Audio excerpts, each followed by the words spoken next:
Kenya hosted the first UN Habitat Assembly in Nairobi between the 27th and 31st of May 2019. The inaugural assembly focused on innovation for better quality of life in cities and communities with a sub-theme aimed to accelerate implementation of the new urban agenda toward achievement of the Sustainable Development Goals. Pulling together over 3,000 international delegates and local stakeholders, the summit was expected to make decisions and pass resolutions that would frame the global urbanization agenda, track the progress of, and advise on the implementation of the new urban agenda, Sustainable Development Goals, among other related global programs. We need sustainable urbanization to ensure successful and long-term development. Therefore, understanding the key trend in urbanization and how it will likely unfold is crucial to the implementation of the 2030 Agenda for Sustainable Development. It will also help reduce poverty and inequalities in cities and communities. The world needs to leverage innovations to improve living conditions in cities. Our work must be transformational and groundbreaking. This is why the theme of this first assembly is about innovation. I wish to assure you that Kenya will remain committed to supporting UN Habitat and its activities. As host to UN Habitat, Kenya has supported the preparations of this meeting in cash and kind, and we shall continue to provide assistance whenever we are in a position to do so. In addition to this, I commit that my government will increase its contribution to UN Habitat and Human Settlements Foundation gains account during our next annual contribution. Kenya will also participate in the pledging session, where we will consider additional contributions. Prior to the Congress, a public dialogue was convened at the University of Nairobi on the 24th of May 2019 in the build-up to provide a forum for exchange of innovations and best practices that would inspire innovative citizens' engagement patterns in urban governance and management landscape in Kenya, and particularly in supporting delivery of affordable housing being part of the Big Four agenda.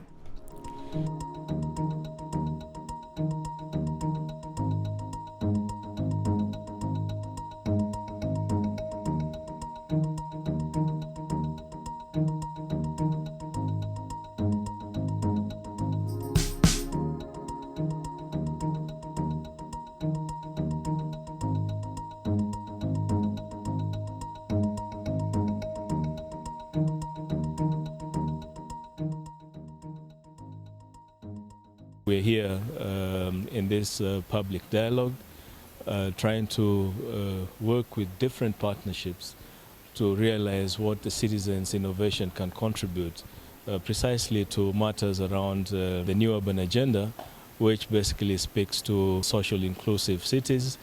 We are involved in research. Number two, we are involved in training of built environment professionals, engineers, architects, planners, and designers who basically are trained to address housing provision in this country. At the policy level, we are providing support to the government on best practices in different aspects of housing, financing, community participation, energy, and so on. At a more practical level, we are discussing with the government on how to implement some key projects. We have a piece of land in Mavoko, and we are negotiating with government with the idea of developing between 6,000 and 8,000 housing units. The public lecture helped to shape the UN Habitat Assembly discourse on two major issues: Firstly, it rallied the call to leave no one behind in urban developments, and secondly, it drew more attention to interconnectivity of housing, infrastructure, livelihoods, and culture, among other social elements. The principle, leave no one and no space behind, as elaborated in the popular version of the Kenya National Urbanization Plan, is a critical factor for the implementation of the new urban agenda, and public-private participation in the decision-making process is a key for the realization of this principle and sustainable urban settlement. Kenya domesticated the new urban agenda through the launch of a national implementation plan in May of 2017. Since then, we have made significant progress in implementing policies and actions under this agenda.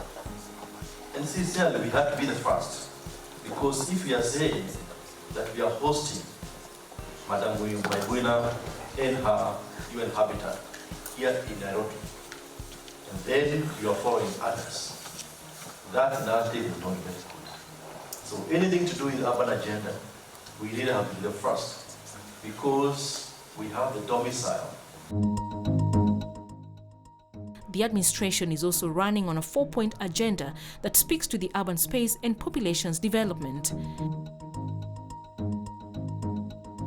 If you have to do 1 million houses, it will be 2.6 trillion shillings, which of course in our budget we don't have. But that money is lying in banks.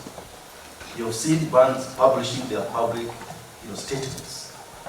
Billions and trillions of shillings lying idle in those balance sheets. They need to be motivated, they need to be activated. We need to leverage on those balance sheets to make sure that that money gets into where it is required, and that is the housing sector. And we believe, therefore, that if we're able to harness sufficiently from the citizens' innovation, we have seen instances under CSUDP, we have worked quite a bit with primary housing cooperative models, where citizens of lower income values, such as border riders, market traders, they get together, get into a culture of savings, and they're able to therefore progressively work towards own home ownership. And some of these successes are giving us quite a bit of encouragement that citizens themselves have the potential, and indeed they have the will to be part and parcel of this delivery plan. My problem is, and my concern, what policy or arrangement does the government have that we can have continuity, even with the other regime that will come on board. What my other concern is that let it not be on paper, because a very good program, let it not be on paper, right? We want to see the deliverables, it being implemented.